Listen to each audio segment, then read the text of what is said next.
pessoal, aqui é a Fernanda do Prazer da Literatura e o vídeo de hoje é um vídeo muito especial no qual eu vou falar sobre Jane Austen e o Natal.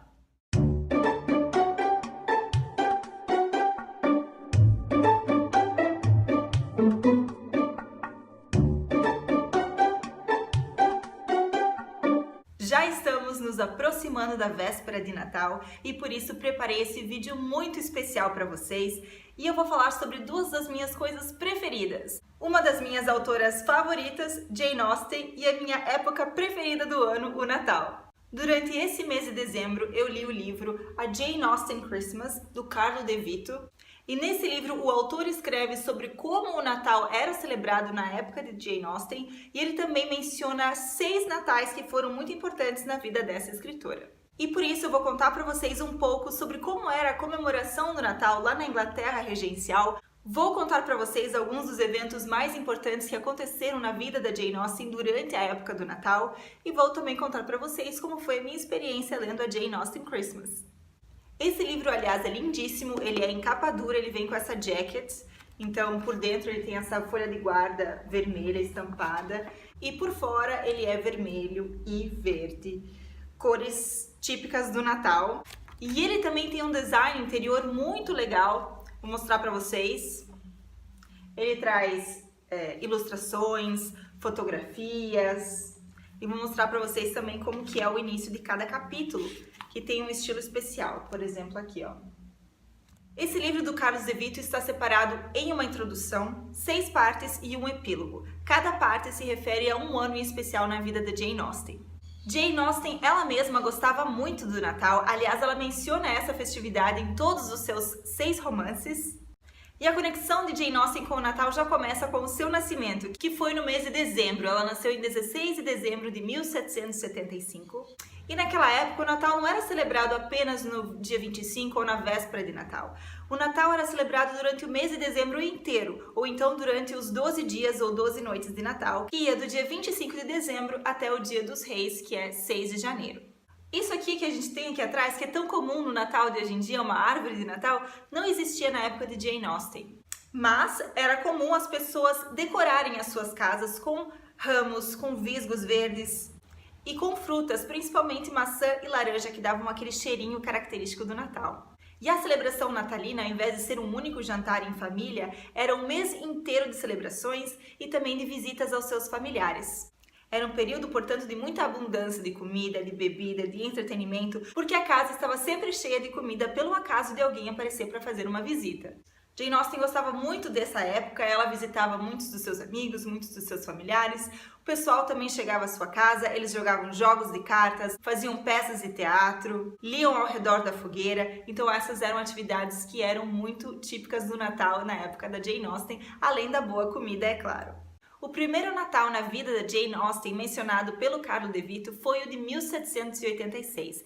Nessa época, Jane estava com 11 anos. O seu pai, George Austen, era um reverendo, então era bem provável que durante o dia de Natal, no dia 25, Jane, com sua irmã Cassandra, seus outros 6 irmãos, Henry, James, Francis, Edward, Charles e George, e a sua mãe iam até a paróquia para ouvir o sermão do pai e passavam então o dia 25 na igreja.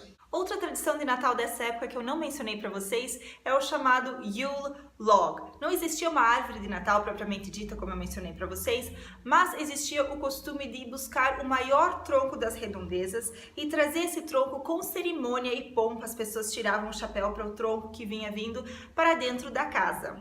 Esse era o chamado Yule Log, ou então o tronco do Natal. O que eles faziam com esse tronco era uma cerimônia de iluminação. Eles deixavam o tronco dentro de casa e era esse tronco que tinha que oferecer calor e fogo durante os 12 dias de Natal. Interessante, né? E essa tradição vem no costume medieval nórdico, que simboliza luz e iluminação. Uma das presenças mais marcantes na vida da Jane Austen e no Natal da Jane Austen de 1786 foi a presença da sua prima, Eliza de Fillide. Não sei se é assim que pronuncia o nome dela.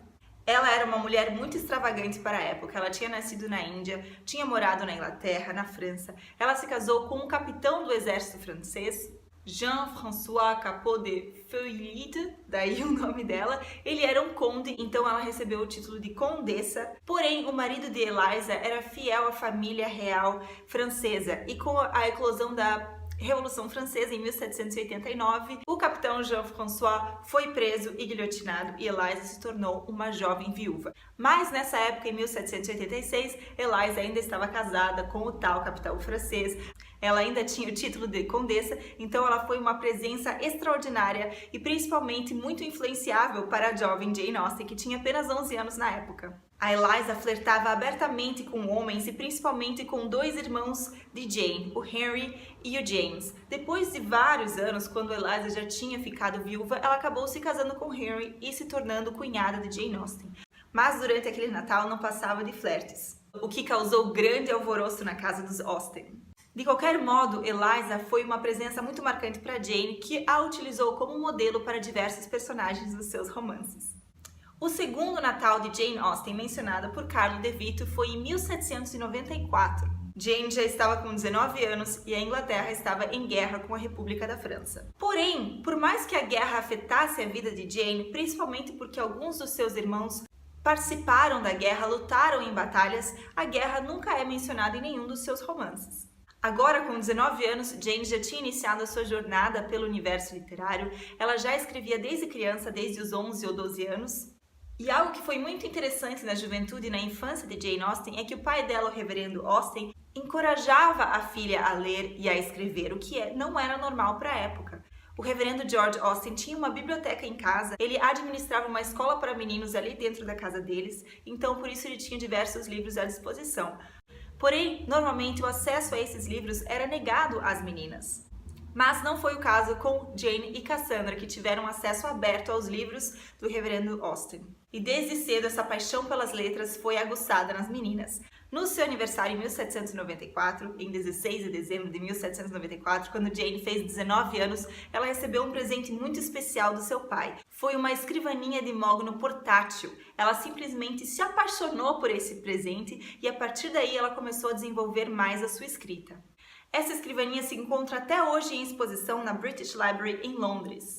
Naquele mesmo ano, naquele momento, ela começou a escrever um romance, o seu primeiro romance, que era o romance em forma epistolar, ou seja, em forma de cartas, chamado Lady Susan.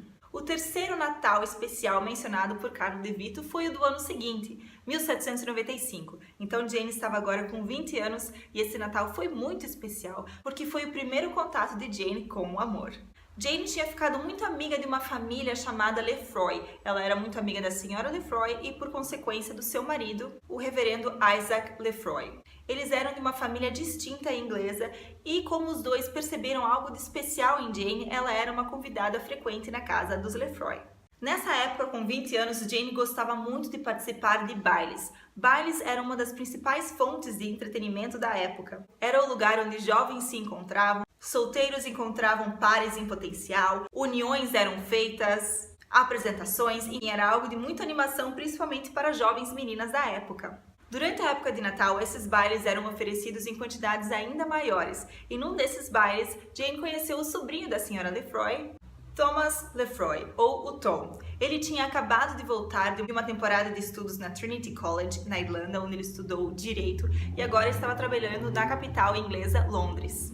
Ele era um jovem muito estudioso, muito respeitável e muito promissor. Ele e Jane se deram bem logo no início, mas ambos sabiam que Tom teria que voltar para Londres no final da temporada. Então ambos estavam muito ansiosos para o último baile da temporada, que seria a última noite que os dois iriam se encontrar. Em uma carta que Jane escreveu para sua irmã Cassandra, dá a entender que Jane estava esperando um pedido de casamento de Tom nesse último baile. Porém, esse que era para ser o acontecimento mais esperado da vida de Jane acabou sendo um pesadelo. Tom não somente não compareceu ao baile, como fugiu na noite anterior direto para Londres. Influenciado por sua família, que não queria vê-lo comprometido com uma jovem que não tinha um futuro, não tinha propriedades, não tinha um dote muito avançado, e ele que era um jovem tão promissor, então eles influenciaram Tom a deixar Jane Austen para trás e os dois nunca mais se viram. Essa foi a primeira decepção amorosa de Jane e acredito que tenha sido a que mais marcou. Porém, tudo tem um lado positivo, e essa decepção amorosa fez com que Jane se concentrasse ainda mais nos seus escritos.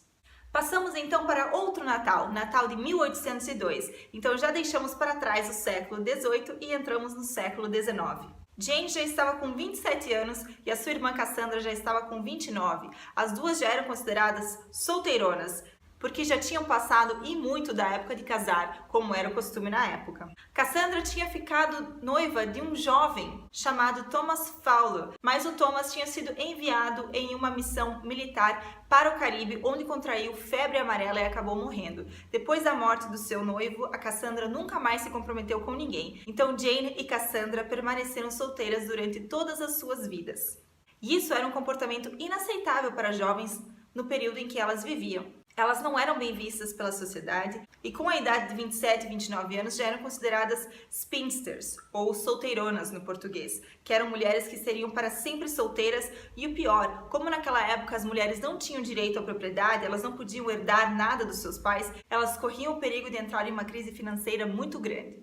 Nessa temporada de 1802, as duas irmãs, Cassandra e Jane, foram visitar duas irmãs que eram muito suas amigas, as irmãs Big. Nessa época, as irmãs Big moravam em Bath e foi para lá que as duas foram no início de dezembro de 1802. Juntamente com as irmãs Big, que eram amigas da Cassandra e da Jane, estava o Harris, que era o irmão mais novo das meninas. Fazia muito tempo que Jane e Cassandra não viam o jovem Harris e agora ele havia se tornado em um jovem bem apessoado e muito diferente daquele jovem introvertido que elas conheciam. Jane e Harris se deram bastante bem, mas era mais uma amizade do que algo a mais. Porém, Harris surpreendeu Jane no dia 2 de dezembro de 1802, quando a pediu em casamento. No calor do momento, Jane disse que sim, mas depois de uma noite de reflexão, na manhã seguinte, ela decidiu voltar atrás e terminar o comprometimento com Harris. Isso causou bastante alvoroço na casa, a amizade com as irmãs Big acabou sendo afetada e as duas tiveram que deixar a casa antes mesmo das celebrações de Natal de 1802. Jane sabia que tinha feito a escolha certa porque ela seguiu o seu coração e não a razão. Ela foi pela sensibilidade e não pela razão.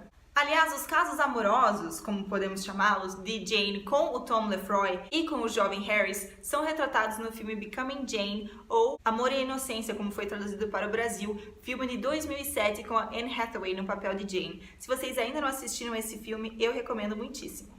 Passamos agora para o Natal de 1809. O pai da Jane tinha falecido em 1805, 4 anos antes, e com a morte do patriarca, Jane, Cassandra e a mãe delas tinham ficado sem propriedades, por causa daquela lei que não deixava mulheres herdarem propriedade.